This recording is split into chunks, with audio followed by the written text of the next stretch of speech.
মধ্যপ্রাচ্যের ইসরায়েল এবং ইরানের যুদ্ধ ক্রমেই বেড়ে চলেছে। ইরান এবার ইসরায়েলের দিকে সবচেয়ে ভয়াবহ ক্ষেপণাস্ত্র হামলা চালিয়েছে।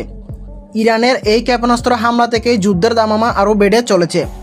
প্রতিদিনই ইরানি মিসাইলের শব্দে কেঁপে উঠেছে ইসরায়েলের বিভিন্ন শহর, আর অনিশ্চয়তা ও ভবিষ্যতের বিশ্ব ব্যবস্থা খারাপের দিকে যাচ্ছে। কূটনৈতিক আলোচনার পর প্রায় বন্ধ হয়ে যাওয়ায় সামরিক শক্তির প্রদর্শন হয়ে উঠেছে প্রধান ভাষা। এমন এক উত্তপ্ত প্রেক্ষাপটে ইসরায়েলকে লক্ষ্য করে সবচেয়ে বড় ক্ষেপণাস্ত্র হামলা চালিয়েছে ইরান। এই হামলায় ইসরায়েলের ব্যাপক ক্ষয়ক্ষতি হয়েছে। এই হামলার কারণে ইরান এবং ইসরায়েলের যুদ্ধ আরও দীর্ঘ হয়েছে।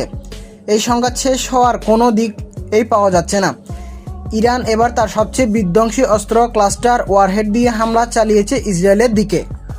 ইরানের এটি প্রথম হামলা নয়। এর আগেও তারা এই ক্লাস্টার ওয়ারহেড অস্ত্র ব্যবহার করে ব্যাপক হামলা চালিয়েছে। ইরান 10টি শক্তিশালী ব্যালিস্টিক ক্ষেপণাস্ত্র ছুড়েছে ইসরায়েলের কেন্দ্রীয় শহরের দিকে।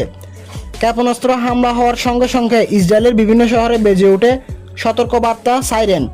মুহূর্তে আতঙ্ক ছড়িয়ে পড়ে ইসরায়েলের বিভিন্ন শহরে এবং দ্রুত ইসরায়েলের বাসিন্দারা ছুটে যান বিভিন্ন আশ্রয়কেন্দ্রের দিকে।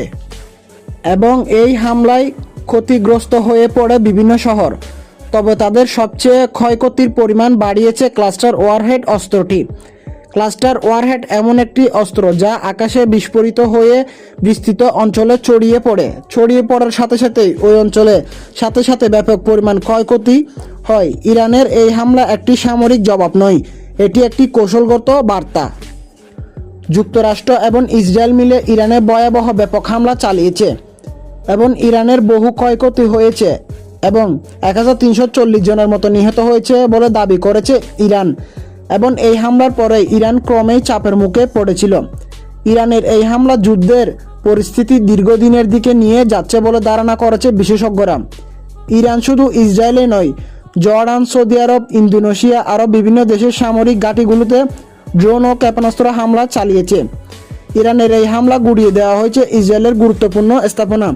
তবে ইরানের এই যুদ্ধ শুধু আঞ্চলিক নয়, পুরো বিশ্ব জুড়ে ছড়িয়ে পড়ার সম্ভাবনা রয়েছে বলে জানিয়েছেন বিশেষজ্ঞরা।